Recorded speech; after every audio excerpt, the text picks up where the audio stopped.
7 on your side Sunday. Windy conditions have knocked down power lines and even created several brush fires across the upstate. Good Sunday morning to you.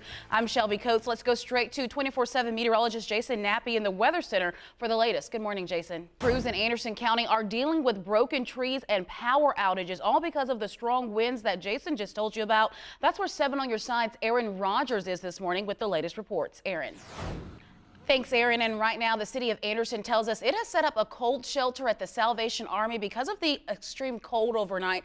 It's located at 106 Trolley Street. At last check, the city tells us the shelter was at 50% capacity. County officials say they are prepared to open more cold shelters if needed this week. In Coney County, officials have been dealing with widespread power outages and fires, all because of the strong winds. This is video of traffic lights out on Wells Highway earlier this morning. Right now, more than 4,000 people in Coney County are without power. The American Red Cross is working to establish a shelter there for those who need it. And many neighborhoods across the upstate are dealing with power outages this morning. According to Duke Energy, more than 1,400 customers are without power in Spartanburg County. In Greenville County, more than 2,800 are without power, and nearly 3,000 homes are affected in Anderson and Henderson counties. In Buncombe County, more than 2,000 are without power this morning. In Spartanburg County, the windy weather made it difficult for fire crews to put out these flames along Interstate 85 near exit 62. This is video courtesy of Justin White of the fire that sparked around 7:15 last night. StarTex firefighters say the winds caused the fire to spread quickly, but they got it out in about an hour. As temperatures drop this weekend, many of us will crank up the heat, and firefighters say the risk of house fires will increase. Heating equipment is one of the leading causes of residential fires in the winter. According to the state fire marshal's office, fire deaths increased more than 60% from December to March. But with a little caution, you can safely make it through some of the coldest days of the year.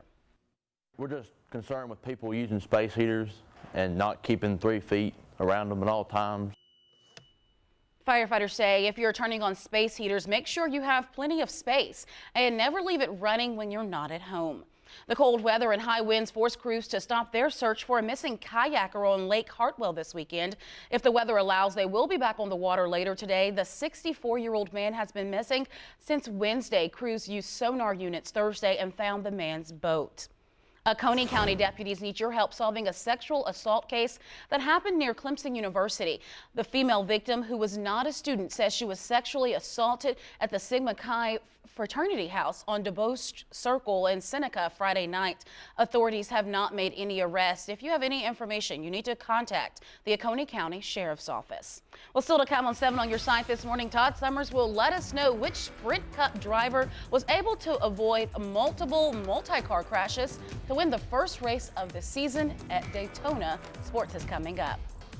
And our 24/7 meteorologist Jason Nappy's got you covered all morning long on the latest weather this morning. Stick around for that forecast.